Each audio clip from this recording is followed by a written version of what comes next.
Hi everybody, in this video I'll show you how can you log in into your LinkedIn account or app. If you want to log into your LinkedIn app, you have to follow these steps. First thing, open up your LinkedIn app and log in, and you'll be directed to this page. So you'll be provided with different options in order to log in. Either you could go with Google account or Facebook or manually enter in your email address. Now this highly depends on the type of account that you've created or during the account creation, what method you've selected. If you had gone with Google, you click on the continue with Google, select the particular account or your Google account. And likewise for the Facebook as well, it's a similar thing. You want to select which Facebook account that you'd use.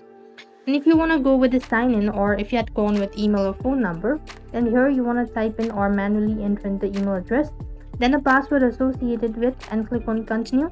As soon as you do that, you'll be logged into your LinkedIn app. And for some reason, if you are unable to log in, that could be due to your password or incorrect credentials. You could double check that out and also make sure that you have a stable internet connection. And this is going to help you out to log in into your LinkedIn app. I hope the video was helpful. Make sure to like, share and subscribe. Thank you for watching. See you in the next video.